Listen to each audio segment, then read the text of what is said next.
Good evening, and thank you for joining us tonight. I'm Mike Nyland, Chairman of the Village of South Holland Education Commission, and on behalf of our members, our moderator Pat Mahan, and our Administrative Assistant Crystal Marshall, I want to thank you for being part of this tonight. South Holland schools, public schools, are governed by locally elected school boards and not the village itself. That being said, the village does recognize that the schools make up so much of the fabric of this community that it wanted to be more involved with being a better partner. And so it created this commission about 9 years ago and tasked it with keeping the mayor, the clerk, and the trustees advised on matters that are affecting the school system. Probably nothing has affected our school system more than the COVID-19 pandemic that we are currently going through, that overnight in the spring of 2020 forced our schools to go into a remote learning environment without having any opportunity to pre-test this. They did a remarkable job, and I'm happy to say that after almost a full year of remote learning last school year, all of our school children are back in an in-person learning environment, and we hope it stays that way for the remainder of this school year and we get past this pandemic. So tonight you're going to hear from Superintendents Dr. Teresa Hill, who is the Superintendent of South Holland School District 151, Dr. Michelle Morris, who is the Interim Superintendent of South Holland School District 150, and Dr. Nathaniel Cunningham Jr., who is the Superintendent of Thornton Township School District 205, which includes our local high school building, Thornwood High School. So thanks again for tuning in, and we hope that you find this discussion useful.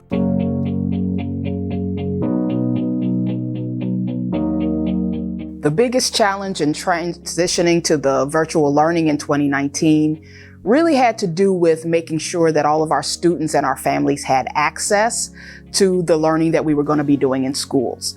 Thankfully, our Board of Education had supported us moving to one-to-one laptop devices for all of our students in grades 4 through 8 in previous years. So we already had access for a large number of our students.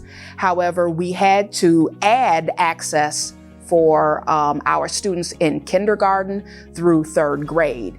And then we also had to make sure that all of our families could access the internet from their homes. So our district was able to provide home internet devices for all of our students. And so that was the greatest challenge, making sure that we could get that access to our families, that we could make sure that our parents, grandparents, aunts and uncles knew how to access the internet using those devices and knew how to help their children sign on to virtual learning on a daily basis. The other challenge that went along with that was really being able to make connections with our families and our students. We are used to being able to do that in an in-person environment, but we were not able to bring our students and our families together as we normally would. And so we had to find ways to reach out to each and every one of our families by calling them by phone, by sending them emails, text messages, and just being able to make the connection between the students, the parents, and the teachers in the classroom. We had 3 big challenges: planning, equipment, and connection. When you take a look at moving students from in-person to actual virtual learning, there are things that have to be planned. For us, we had a plan to move our students to a one-to-one system while we were actually in school, which is 1 computer for every 1 student in your district, which is 5,000 of them for us. And we had planned to do that for actually this school year, which is 21-22. So we had to condense 3 years worth of work basically into weeks. And we were able to do that for the planning. We were able to order all of the computers, get all of the computers in and get them into the hands of our students. But part of our challenge was also the connections. You know, everybody has to have Wi-Fi or an actual connection if they're going to be able to do virtual school. And we were able to connect with AT&T, Comcast, and T-Mobile. T-Mobile actually gave us hotspots because we were able to get a grant to ensure that all of our kids were able to get online. Those were the challenges we faced in getting everybody on the same page. We had a lot of small time to get it done. We were able to get it done and get it done together. I would first like to share that during the 2020-2021 school year, I was not the superintendent in the district at the time that South Holland School District 150 had to transition into the full year of remote learning. I am the interim superintendent, so I just began my service to the district in July of this year, July of 2021. But in my numerous opportunities to engage in articulation and also in many conversations and in dialogue with the administrators and the staff throughout the district, some of the biggest challenges that they face during the full year of remote learning as they started the 2020-2021 school year, those challenges all kind of revolved around the area of connection, being able to connect students to the virtual learning experience. And so, of course, at the very basic level of the issue of connection is making sure that every child had a device, an actual physical device that would allow them to participate in the remote learning or the virtual learning experience. So all of our students in District 150 were issued an iPad that had actually been issued at the beginning of the shutdown of the schools in March of 2020. So every student from pre-kindergarten through 8th grade, all of them were issued an iPad so that they could have that virtual at-home remote learning experience. The district also had to provide the families with access to the internet. So the whole issue of the internet connectivity also was one of their biggest challenges. And the district, through the technology director, was able to provide hotspots to 60 families to ensure their connectivity to the internet. And those 60 hotspots were acquired through a grant with T-Mobile called the 1 Million Project, as well as the use of district grant funds. Another big challenge that the district faced especially at the beginning of the 2020-2021 school year, was the issue of making sure that the families were registered. Because prior to the pandemic, registration was an in-person experience. So in the summer of 2020, that was the first time parents were faced with a completely total online registration process. And that posed a challenge for some families. So at the building level, the principals, the assistant principals literally had to go out into the community and connect it with families so that they could make sure that the children were connected to the district for the remote learning experience.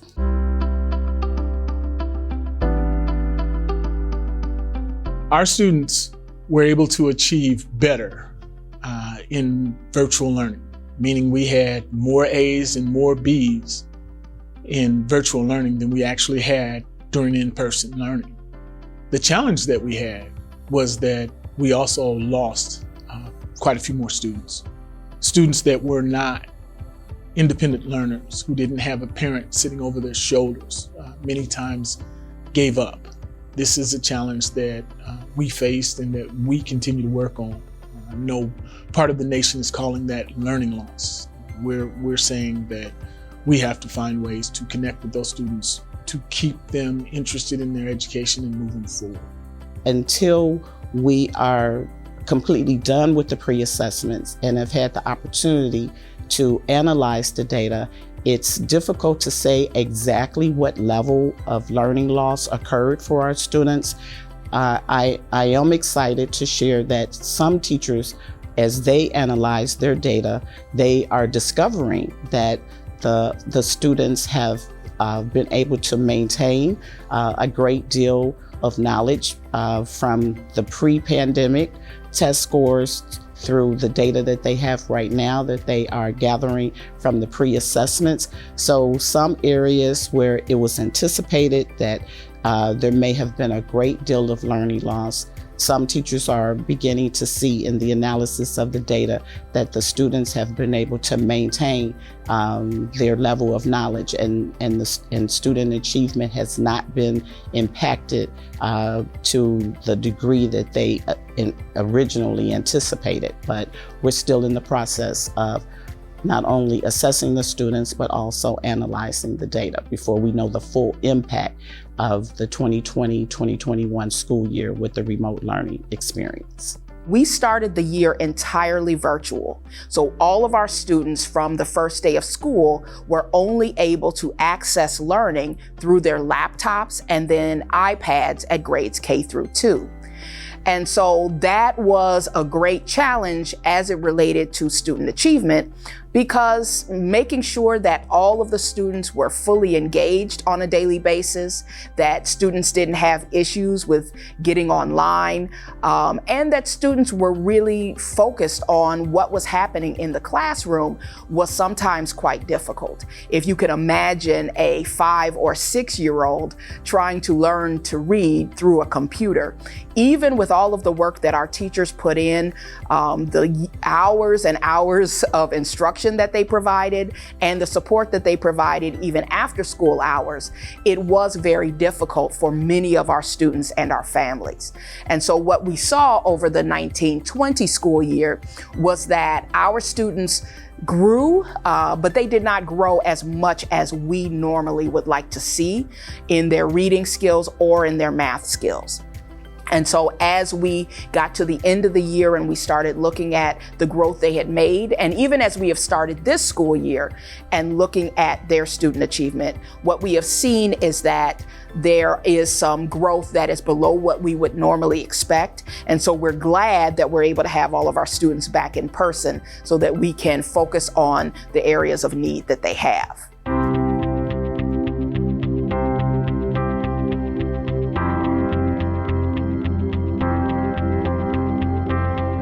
I am delighted and ecstatic to share that within the South Holland School District 150 community, our parents have been 100% supportive of the mask mandate.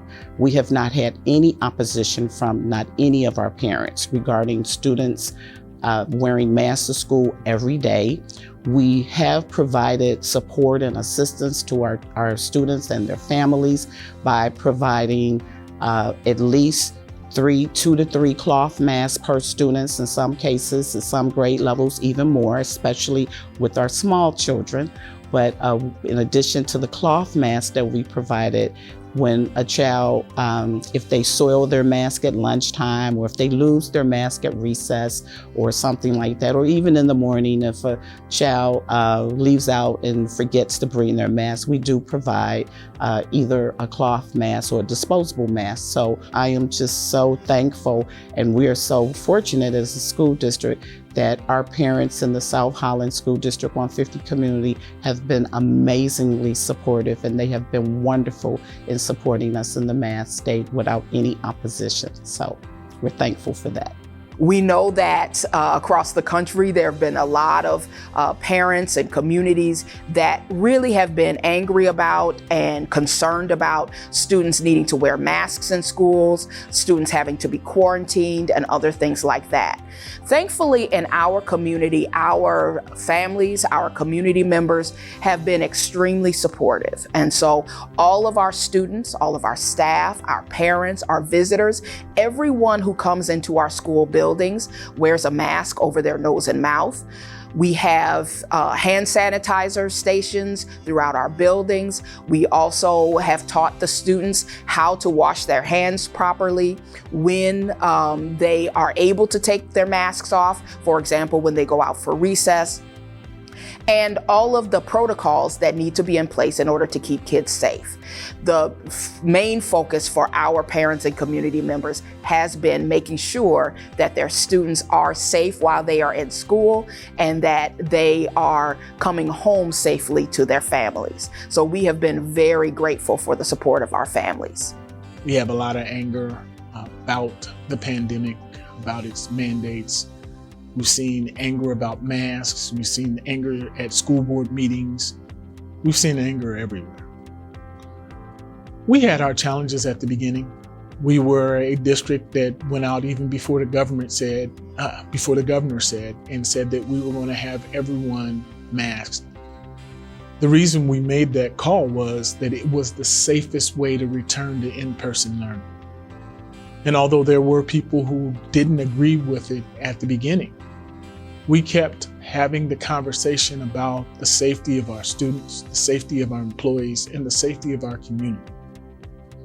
Those discussions help people understand this wasn't about making someone do something. It was about keeping us all safe. And that was the focus that we had. That's the focus that we have now, is keeping safety.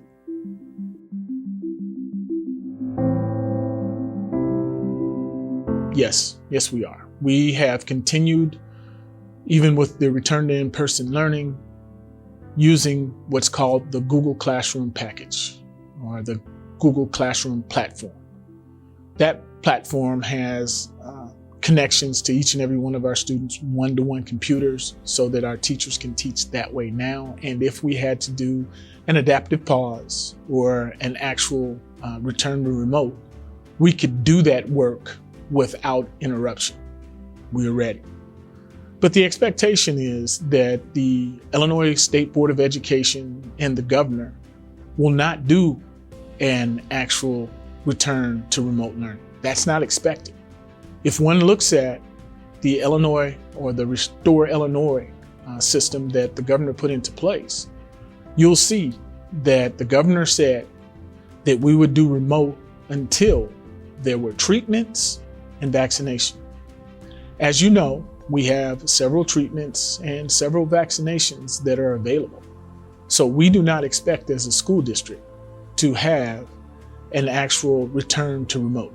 There may be an adaptive pause because of us having a high number of students in certain areas. We will do whatever's necessary to keep our students safe, but we do not expect to return to remote learning.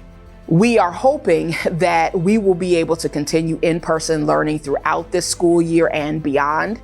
And we have put in place a lot of protocols and practices to make sure that we are able to do that.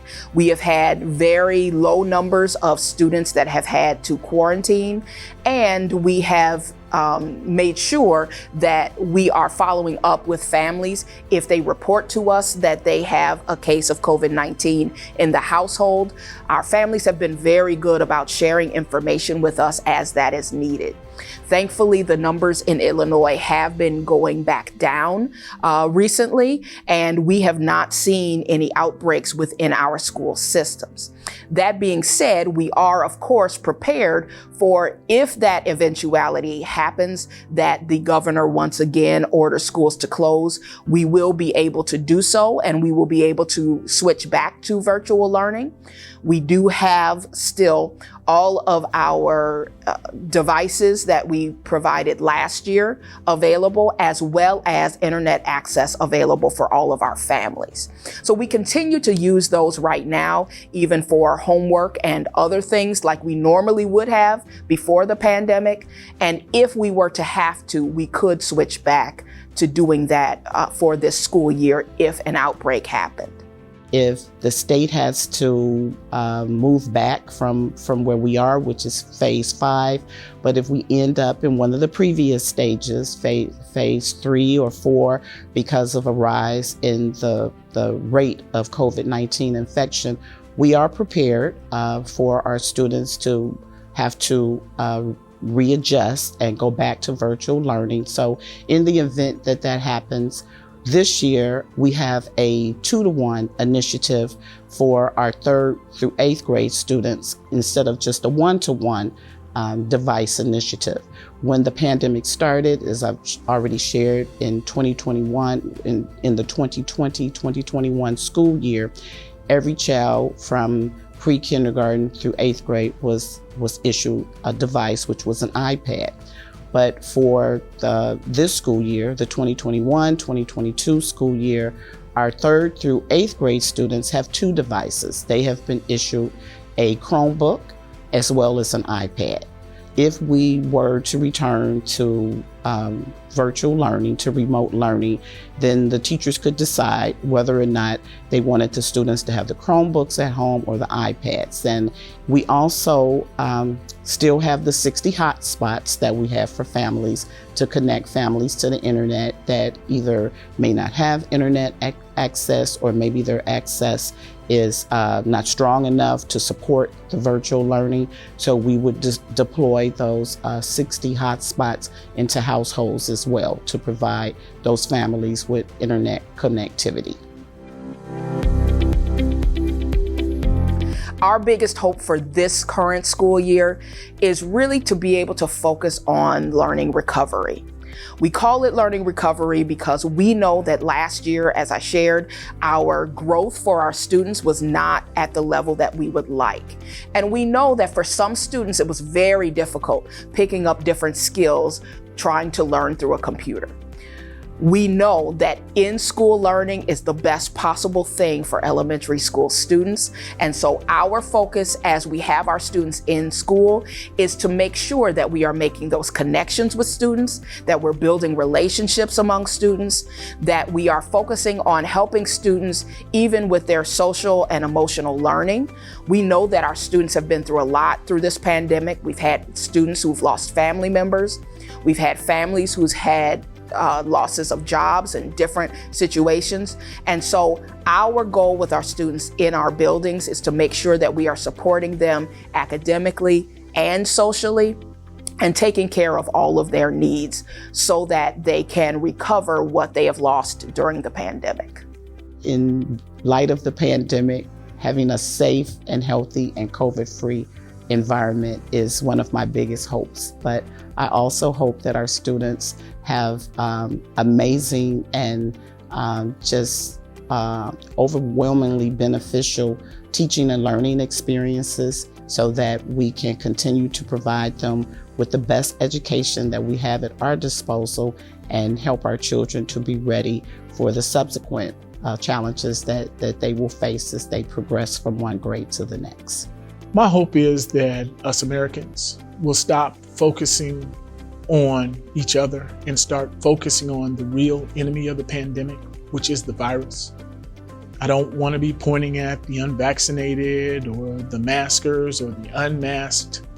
I want us to be focusing on the actual virus and what we can do to help stop its spread, to eliminate it from actually controlling parts of our lives.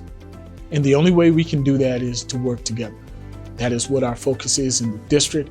I hope that is what your focus is at home. Keeping in mind what the real enemy is in this pandemic, and that is the virus.